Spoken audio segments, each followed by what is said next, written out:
이에 다니엘이 부름을 받아 왕의 앞에 나오매 왕이 다니엘에게 말하되 네가 나의 부왕이 유다에서 사로잡아온 유다 자손 중에 그 다니엘이냐? 내가 네게 대하여 들은즉 내 안에는 신들의 영이 있으므로 네가 명철과 총명과 비상한 지혜가 있다 하도다. 지금 여러 지혜자와 술객을 내 앞에 불러다가 그들에게 이 글을 읽고 그 해석을 내게 알게 하라 하였으나 그들이 다 그 해석을 내게 보이지 못하였느니라. 내가 네게 대하여 들은즉 너는 해석을 잘하고 의문을 푼다 하도다. 그런즉 이제 내가 이 글을 읽고 그 해석을 내게 알려주면 내게 자주색 옷을 입히고 금사슬을 내 목에 걸어주어 너를 나라의 셋째 통치자로 삼으리라. 하니 다니엘이 왕에게 대답하여 이르되 왕의 예물은 왕이 친히 가지시며 왕의 상급은 다른 사람에게 주옵소서.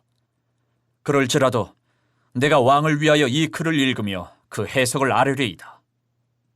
왕이여, 지극히 높으신 하나님이 왕에 붙인 느부갓네살에게 나라와 큰 권세와 영광과 위엄을 주셨고 그에게 큰 권세를 주셨으므로 백성들과 나라들과 언어가 다른 모든 사람들이 그의 앞에서 떨며 두려워하였으며 그는 임의로 죽이며 임의로 살리며 임의로 높이며 임의로 낮추었더니 그가 마음이 높아지며 뜻이 완악하여 교만을 행함으로 그의 왕위가 패한바되며 그의 영광을 빼앗기고 사람 중에서 쫓겨나서 그의 마음이 들짐승의 마음과 같았고 또 들나귀와 함께 살며 또 소처럼 풀을 먹으며 그의 몸이 하늘 이슬에 젖었으며 지극히 높으신 하나님이 사람 나라를 다스리시며 자기의 뜻대로 누구든지 그 자리에 세우시는 줄을 알기에 이르렀나이다.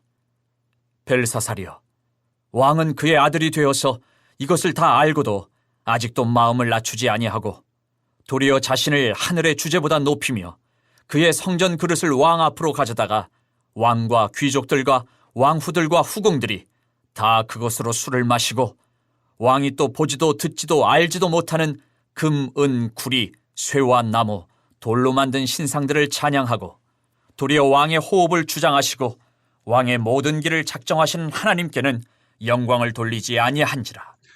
자, 벨사살 왕의 교만함이 얼마나 컸던지 하나님의 성전에 있었던 성전 기구들을 가지고 1000명의 사람들을 불러 충성 서역을 시키고 잔치를 벌이는 일들을 했다라고 이야기했습니다. 보이는 형상의 신을 섬기는 바벨론 사람들이 보이지 않는 신을 섬기는 여호와 하나님을 믿는 사람들, 그리고 그 하나님을 무시하고 멸시하고 그렇게 핍박하는 일들을 했던 것입니다.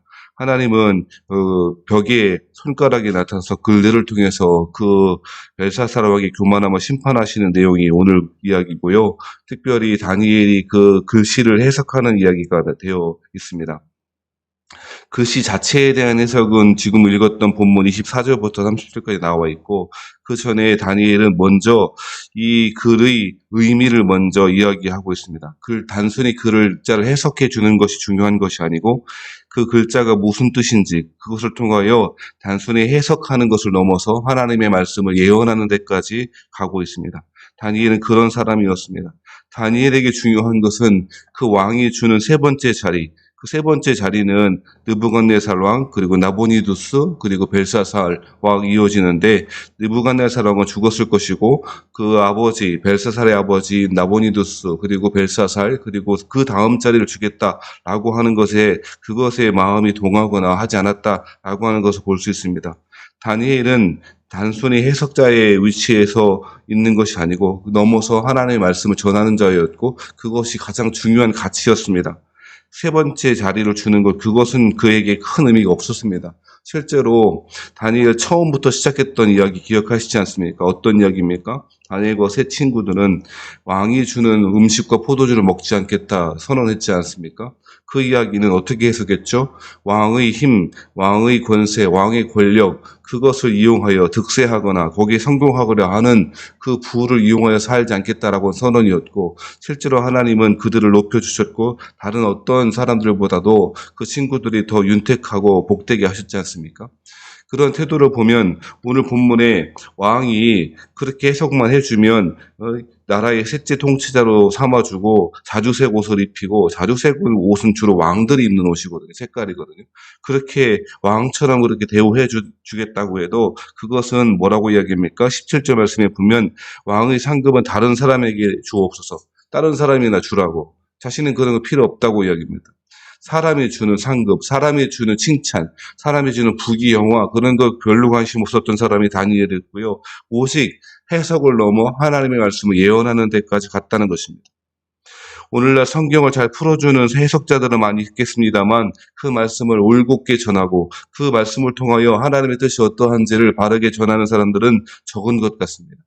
오늘날 시대에 필요한 것은 말씀을 전할 예언자들이 필요한 것입니다. 그저 미래를 점치는 예언자들, 백생무당짓 하는 사람 말고 하나님의 뜻을 올곧게 대언하는 사람들, 하나님의 의도와 의중이 무엇인지를 이 시대에 바르게 전하는 참 예언자들이 필요한 시대일 것입니다.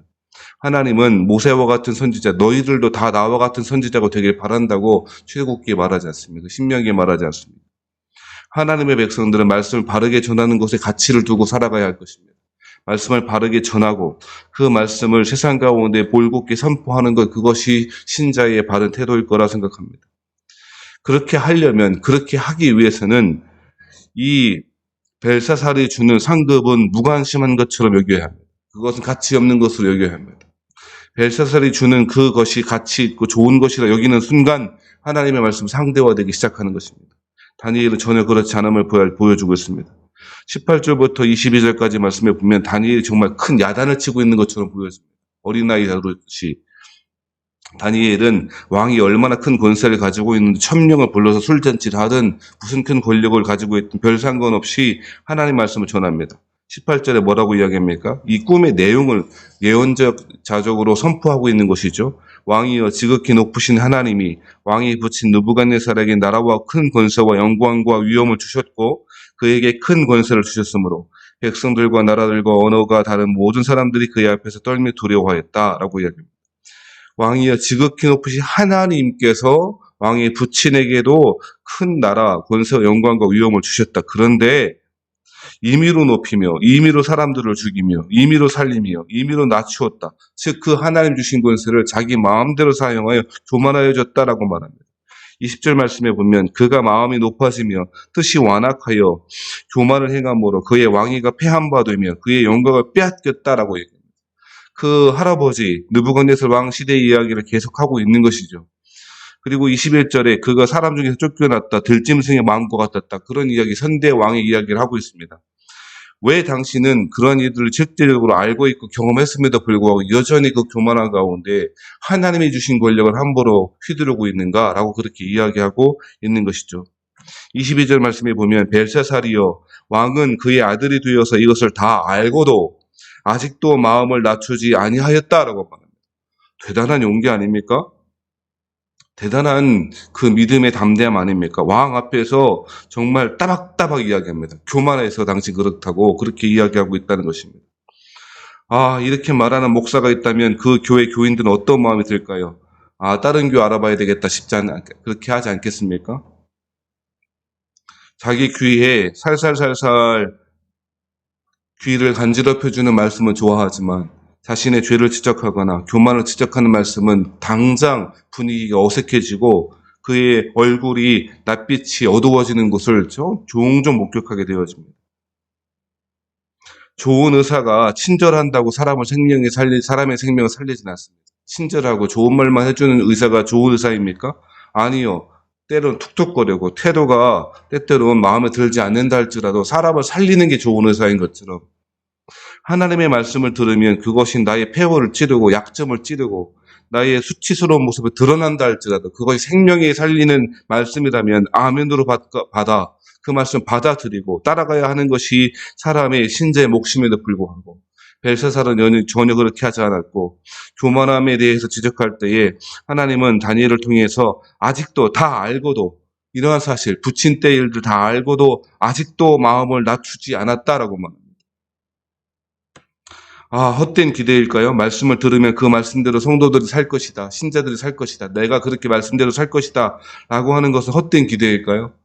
오늘날 정말 말씀을 듣고 그 말씀대로 살아가는 그야말로 헌신하는 하나님의 백성들이 적은 것이 사실 아닙니까? 말씀을 듣긴 잘 듣고 그리고 성경을 해석하는 사람들 정말 많이 있고 잘 해석하는 사람들 많이 있습니다만 그 말씀을 예언자적 선포로 그렇게 전하는 사람은 드물고 더군다나 그 말씀을 듣고 그 말씀대로 살아가고 마음을 낮추는 사람은 드문 것이 오늘 시대의 모습 아니겠습니까? 기억되지 못한 역사는 반복된다지요. 기억되지 못한 역사는 반복된대. 선대 왕 때의 그 교만함 때문에 그 느부갓네살 왕이 어떻게 비참하게 되었는지를 기억하고 있었다면 이 벨사살 왕은 이따위 짓들을 하지 않았을 것입니다. 그럼에도 불구하고 기억하지 못하고 일부러 기억하고 싶지 않았을 것입니다. 자신이 이룬 그 권력, 그 성취 때문에 그 성취에 취하여 그저 하루하루 자신의 교만함을 드러나고 살아가는 것이 유일한 인생의 목적인 것처럼 살아가는 이 벨사살에게 다니엘은 또박또박 이야기합니다. 하나님이 주신 권세를 가지고 함부로 사람을 죽이고 살리고 자신의 마음대로 통치했던 이 벨사살에게 심판의 메시지를 주고 있는 것이죠. 그 메시지가 23절에도 기록되어 있고요. 드디어 24절부터 그 벽에 쓰여진 글자의 내용을 해석합니다. 글자에 먼저 쓰여진 그 글의 내용은 메네, 데겔, 우바르신이라고 하는 말이죠. 이 말은 여러 가지 해석이 가능한 말인데요. 일반적으로는 메네는 세다라고 하는 뜻으로 해석하고요.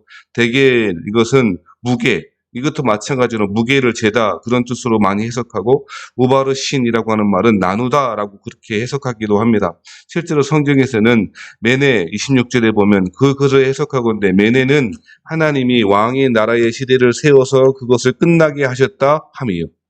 라고 이야기합니다. 세웠다, 세워보았다 그렇게 이야기하고요. 데겔 27절은 데겔은 왕을 저울에 달아보았다. 무게를 재다라는 뜻이 원래 그 뜻이니까요. 무게를 달아보았다. 즉, 그 왕의 그 자질, 왕의 그 태도를 하나님이 저울에 무게를 달아보듯이 달아보였는데 부족함이 보였다는 것이고. 28절에 베레스는 원래 그 의미가 페레스라고 하는 말이고 나누다라고 하는 뜻이고요. 반이라고 하는 뜻도 있고요. 원래 페레스라고 하는 말은 반이라는 반, 2분의 1, 하프.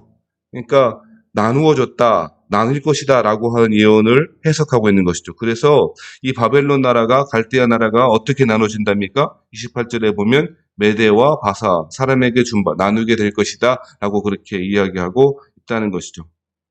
즉, 이 왕의 태도를 하나님이 지켜보고 계셨고 무게를 달듯이 저울에 달아보듯이 그렇게 지켜보고 달아보고 계셨더니 부족하였고 하나님의 주권적 선언에 따라 이제 메대와 바사로 나누어지게 되는 심판을 받게 될 거라고 이야기하고 있다는 것입니다. 재미있는 것은요. 이렇게도 해석하는 사람이 있어요. 메네라고 하는 말이 메네라고 하는 말이 미나라고 하는 말에 나왔대요. 그래서 미나라고 하는 말이 60세겔. 그 이스라엘 사람들 지금도 세겔을 써요. 우리나라 원 그런 것처럼 몇 원 할 때 몇 세겔 그렇게 하거든요. 근데 이 메네라고 하는 말이 미나라고 하는 말에 나왔고 그거 60세겔에 해당하는 말이라고 그렇게 해석하기도 해요. 그리고 데겔이라고 하는 말은 그건 정말 세겔이에요. 데겔, 세겔. 슈켈이라고 발음하는데 원래는 그렇게 발음해야 되는데 우리 그 원어를 우리 한국말로 번역할 때 조금 이상하게 번역한 게 있잖아요. 그 데겔은 세겔이라고 하는 말, 몇 세겔 할 때 세겔. 그러니까 데겔은 한 세겔, 메네는 60세겔이라고 그랬죠. 그러니까 60세겔 플러스 데겔은 1세겔, 한 세겔. 그리고 우바르시는 반이라고 나누다 반 아닙니까? 그러니까 세겔의 반으로 해석할 수 있어요. 근데 우바르신 두 개의 반세겔이 두 개 있다. 그러면 몇 세겔? 1세겔 되잖아요. 그죠? 반세겔이 두 개 있으니까 한 세겔 될 거 아니에요. 그러면 다 더해보면 얼마 돼요?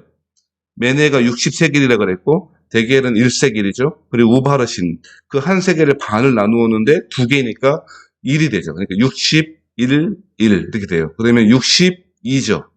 62잖아요. 62세겔 되죠. 그래서 31절에 보면 메대 사람 다리오가 나라를 얻었는데 그때의 다리오는 62세였더라. 라고 그렇게 이야기하고 있는 것이죠.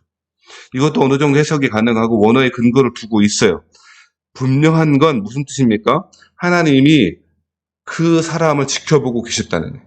자기 힘대로 살아가는 것처럼 느꼈던 것이 아니라 하나님이 이 벨사살 왕의 태도, 자세, 마음의 자세, 행동들을 무게를 재듯이 저울에 달아보듯 지켜보고 계셨고 메대와 바사나로 나누어지게 될 거라라고 선언하고 있다는 것입니다. 30절에 보면 그 예언의 말씀이 그날 성취되고 있다고 이야기합니다. 30절 말씀에 그날 밤에 갈대아 왕 벨사살이 죽임을 당하였고 메대 사람 다리오가 나라를 얻었다. 실제로 다리우스라고 하는 게 원래 세상 역사에는 다리우스라고 번역해요. 다리우스 1세가 이 사람은 페르시아 나라 사람들이거든요. 근데 보면 메대 사람이라고 말하지 않습니까? 그러니까 성경 역사 틀렸다라고 하면 안 되고 원래 메대 왕국의 한 부분을 차지하고 있던 지역이 페르시아예요. 그러니까 메대 바사는 원래 같은 나라예요. 그러니까 메대 성경에서는 그래서 메대와 바사를 원래 엄밀히 말하면 다른 나라인데 하나의 나라처럼 부르기도 해요. 그래서 그날 밤에 갈대아 왕 벨사살이 그렇게 바로 죽임을 당하였다라고 그렇게 이야기하고 있는 것이죠. 실제로 재미있는 건 이 베레스, 즉 우바르신이라고 하는 말이 페레스라에서라고 하는 말에 나왔거든요. 바르신은 페레스에 나왔어요. 페르시는 나누어지다 뜻도 있지만 페레스에서 또 나온 말이 뭐냐면 페르시아가 나온 거예요.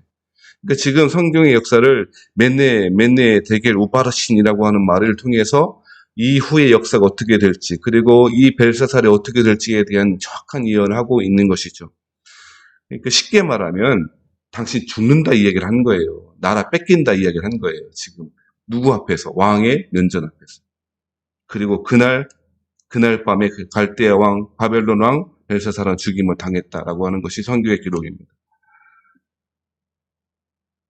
벨사살왕은 모르지 않았습니다. 느부갓네살 왕의 시대에 어떤 일이 있었는지 알고 있었고 하지만 다 알고도 아직도 마음을 낮추지 않았다라고 합니다. 잠언 말씀에 보면 자주 책망을 받으면서도 목이 굳은 백성은 갑자기 패망을 당하리라 라고 하는 말씀이 정확하게 적용되어진 게 벨사살의 모습입니다. 우리가 기도하고 또 기도해야 될 게 뭐라고요? 겸손합니다. 겸손하고 겸손해야 합니다. 하나님께서 겸손한 사람을 높이시고 다니엘과 같은 사람. 그 겸손한 것은요. 아이고 난 아무것도 못해요 라고 하는 마음의 태도를 넘어 하나님을 인정하는 삶의 자세일 것입니다. 다니엘은 세상에 어떤 선물을 주고 부귀와 영화와 나라의 세 번째 자리를 주고 아무 관심 없었다니까요. 하나님이 나를 어떻게 보실까라고 생각하는 것 그거 외에는 관심 없었고 하나님의 말씀을 전하는 것이 바벨론에서 살아가는 삶의 지혜라고 여겼습니다. 메네 데겔 우바르신 하나님이 달아보시는 것은 우리 또한 그렇게 하실 수 있다 생각합니다. 만약 하나님이 우리를 메네 데겔 하시면 어떠한 모습 평가하실까요? 우리 기도할 때에 하나님 아버지 다 알고도 하나님의 말씀을 알고도 마음을 낮추지 않고 교만했던 벨사살의 자리에서 떠나게 하시고 겸손함으로 하나님께서 주신 성령 하나님과 함께 부드러운 마음으로 겸손함으로 하나님이 주신 길 잘 걸어갈 수 있도록 도와주십시오. 기도하는 아침 되길 바랍니다.